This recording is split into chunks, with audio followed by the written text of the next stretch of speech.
बिस्मिल्लाहिर्रहमानिर्रहीम। अस्सलामु अलैकुम वरहमतुल्लाहि वबरकातुहू। तो मेरे प्यारे हजरात, अल्लाह के रहम व करम से आप सभी भाई अच्छे होंगे और मेरे वीडियो पे आने के लिए तहे दिल से खुशामदीद। तो दोस्तों, मौत एक दुनिया में ऐसा सच है कि इससे आज तक जितनी भी जानदार चीज़ पैदा अल्लाह ताला ने मखलूक़ात बनाई है, उनको मौत आई है मेरे प्यारे हजरात। तो मेरे दोस्तों, अंबियाए अलैहिस्सलाम और मौत, क्या उन पे भी कभी रहम हुआ है दोस्तों? आज तक का दोस्तों, हजरत आदम अलैहिस्सलाम से लेके और प्यारे नबी करीम रसूलुल्लाह सल्लल्लाहु अलैहि वसल्लम तक, आज तक दोस्तों मौत से कोई ना बच सका। तो मेरे प्यारे हजरात, उस मौजू के तहत बाद अकायदा के शकूक भी दूर हो जाएंगे कि अंबिया अलैहिस्सलाम भी उस मौत की खाई से गुजर कर गए हैं मेरे प्यारे दोस्तों। तो मेरे प्यारे दोस्तों, अगर बातें थोड़ी सी भी अच्छी लगेंगी तो प्लीज़ हमारे चैनल को सब्सक्राइब और लाइक शेयर करके ज़रूर जाना। तो मौत के बारे में बहुत सारे ऐसी बातें हैं दोस्तों जो शायद आपको समझ में आ जाएगी। तो दोस्तों, जब हर कोई हमारे जो कि पैगंबर आए हैं, जितनी भी कौमें आई हैं, सब ने मौत का मज़ा चखा है। बिल्कुल उसी तरह अल्लाह ताला का यह फैसला अंबियाए अलैहिस्सलाम के लिए भी था। सबसे पहले अल्लाह ताला ने सैयदना आदम अलैहिस्सलाम को पैदा फरमाया था, तो उन्हें भी मौत आई। चुनाचा सैयदना अबू लबाबा बिन अब्दुल मंद रज़ी अल्लाह ताला से मरवी है मेरे प्यारे हजरात। जुमा सारे दिनों का सरदार है और अल्लाह ताला के नज़दीक अजमत वाला है, बल्कि अल्लाह ताला के नज़दीक ईद उल दुआ और ईद उल फितर के दोनों से भी ज़्यादा अफजल है जुमा। इस दिन की 5 खास बातें ये हैं कि दोस्तों, इस रोज़ अल्लाह ताला ने सैयदना आदम अलैहिस्सलाम को पैदा फरमाया। नंबर 2, इस रोज़ अल्लाह ताला ने सैयदना आदम अलैहिस्सलाम को ज़मीन पर उतारा। नंबर 3, इस रोज़ अल्लाह ताला ने सैयदना आदम अलैहिस्सलाम को वफ़ात दी। नंबर 4, इस रोज़ एक ऐसी घड़ी है जिसमें बंदा अगर अल्लाह ताला से कोई चीज़ मांगे तो अल्लाह ताला उसे अता फरमाता है, जब तक बंदा हराम काम का सवाल ना करे। तो मेरे प्यारे दोस्तों, ऐसे ही हमारे दूसरे जो पैगंबर थे सैयदना याकूब अलैहिस्सलाम, और उनके भी मौत के मामले क्या थे? क्या याकूब के इंतकाल के वक्त तुम मौजूद थे जब उन्होंने अपनी औलाद को कहा कि मेरे बाद तुम किसी की इबादत करोगे? मेरे बाद किसकी इबादत करोगे?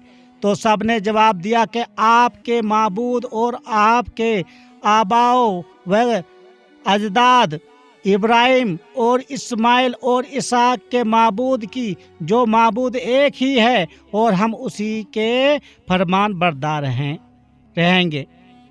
तो मेरे प्यारे दोस्तों, इस आयत में सैयदना याकूब अलैहिस्सलाम की मौत का जिक्र अल्लाह ताला ने फरमाया है। मालूम हुआ कि मौत का फैसला अंबियाए अलैहिस्सलाम के लिए भी वैसा ही है जैसा कि बाकी मखलूक के लिए मेरे प्यारे दोस्तों, ये याद रखना। तो मेरे दोस्तों, सैयदना सुलेमान, फिर जब सैयदना हजरत सुलेमान अलैहिस्सलाम, तो इनके बारे में आप थोड़ा सा जान लीजिए। फिर जब हमने उन पर मौत का हुक्म भेज दिया तो उनकी खबर जिन्नात को किसी ने ना दी। बंजर घुन, यानी कि जिसे दिमाग कहते हैं, कि जो कीड़ा होता है, जवान की लकड़ी को खा रहा था। बस जब सुलेमान गिर पड़े, उस वक्त जिन्होंने जान लिया अगर वो गैब दान होते, उस जिल्लत की मुसीबत में मुब्तला ना रहते। यानी कि जिन भी गैब नहीं जान सकते। मुफस्सिरीन ने लिखा है कि 1 साल तक सैयदना हजरत सुलेमान अलैहिस्सलाम की मौत की खबर जिन्हों को नहीं हुई थी। जब दिमाग ان کی لکڑی یعنی کہ جو ان کی چھڑی تھی اس کو کھا گئے اور وزن کی وجہ سے لکڑی ٹوٹ گئی۔ تو تب انہیں جو جنات تھے ان کو معلوم ہوا حضرت سیدنا سلیمان علیہ السلام فوت ہو چکے ہیں میرے پیارے دوست۔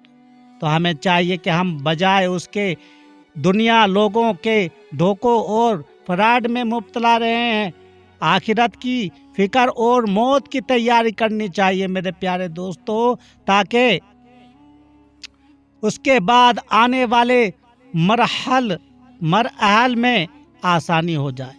تو میرے دوستو یہ سبھی کے ساتھ ایسے ہی ہوا ہے میرے پیارے دوستو، جتنے بھی ہمارے پیغمبر آئے میرے رب۔ اللہ تعالیٰ نے قرآن مجید، یاد رکھنا، اللہ تعالیٰ نے قرآن مجید میں رسول صلی اللہ علیہ وسلم کو خبر دی کہ آپ کو اور تمام انسانوں کو موت لاحق ہوگی، چنانچہ ارشاد فرمایا، اے میرے نبی آپ بھی مر جائیں گے اور یہ لوگ بھی مر جائیں گے۔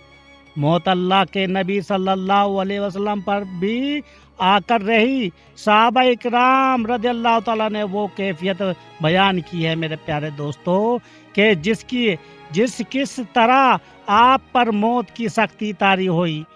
اس سلسلے میں سیدنا انس بن مالک رضی اللہ تعالیٰ کہتے ہیں، جب رسول اکرم صلی اللہ علیہ وسلم کو موت کی تکلیف شروع ہوئی تو سیدہ فاطمہ رضی اللہ تعالیٰ نے کہا، ہائے میرے باپ کی تکلیف۔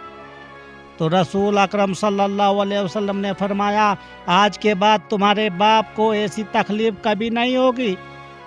تمہارے باپ کو موت کے وقت ایسی تکلیف آئی جو آئندہ قیامت تک کسی اور کو نہیں آئے گی۔ اسی طرح سیدہ عائشہ صدیق رضی اللہ تعالیٰ آپ کی موت کے وقت کی تکلیف کا ذکر کچھ یوں فرماتی ہیں میرے پیارے دوستو، بے شک رسول اللہ صلی اللہ علیہ وسلم کو جب تکلیف ہوتی تو آپ معوذات پڑھ کر اپنے جسم پر پھونک مارتے اور اپنے جسم کو اپنے ہاتھ کے ساتھ چھوتے تھے۔ تو جب آپ کو موت کی وجہ سے تکلیف ہوئی تو میں معوذات پڑھ کر جس طرح آپ خود دم کرتے تھے میں بھی آپ کو دم کرتی اور آپ کے ہاتھ آپ کے جسم پر پھیرتی تھی میرے پیارے دوست۔ تو دوستو یہ موت ایک ایسی چیز ہے، اس میں جو بھی کوئی آج تک دنیا جاندار 18,000 مخلوقات جتنی بھی آئی ہیں، اللہ تعالیٰ نے کسی پہ کو بھی نہیں چھوڑا۔ موت ایک ایسی سچ ہے، کیونکہ موت آنا ضروری ہے میرے پیارے حضرات۔ موت کی تکلیف کی شدت سیدہ عائشہ رضی اللہ تعالیٰ بیان فرما رہی ہیں کہ اس قدر آپ کو تکلیف تھی کہ آپ خود اپنے آپ کو دم بھی نہ کر پاتے۔ حالانکہ جب بھی نبی کریم صلی اللہ علیہ وسلم کسی تکلیف میں مبتلا ہوتے تھے تو آپ صلی اللہ علیہ وسلم دم کر کے اپنا ہاتھ اپنے جسم پر پھیرتے تھے، لیکن موت کی سختی کی وجہ سے آپ اتنا بھی نہ کر پائے تو میں نے آپ کو دم کیا اور آپ کا ہاتھ آپ کے جسم مبارک پر بطور تبرک پھیرا تھا کہ کچھ رات ہو جائے میرے پیارے دوست۔ تو اس لیے میں بار بار آپ کو کہتا ہوں، ہر وقت ایک اور مقام پر سیدہ عائشہ صدیق رضی اللہ تعالیٰ نبی اکرم صلی اللہ علیہ وسلم کی تکلیف کو کچھ اس طرح بیان کرتی ہے میرے پیارے دوستو، بے شک رسول اللہ صلی اللہ علیہ وسلم جب میرے گھر تشریف لائے اور آپ صلی اللہ علیہ وسلم کی تکلیف بڑھ گئی، آپ نے فرمایا مجھ پر 7 مشکیزوں کا پانی ڈالو تو تاکہ لوگوں کو کچھ نصیحتیں کر سکوں۔ بس ہم نے آپ کو سیدہ حفصہ رضی اللہ تعالیٰ عنہ کے لگن یعنی کہ ٹب میں بٹھایا جو کہ نبی صلی اللہ علیہ وسلم کی بیوی تھی، پھر آپ پر مشکیزوں کا پانی ڈالنا شروع کر دیا، حتیٰ کہ آپ اپنے ہاتھ کے ساتھ ہمیں اشارہ کرنے لگے کہ بس ہو چکا۔ پھر آپ لوگوں کی طرف نکلے اور ان کو نماز پڑھائی اور ان کو واعظ کیا۔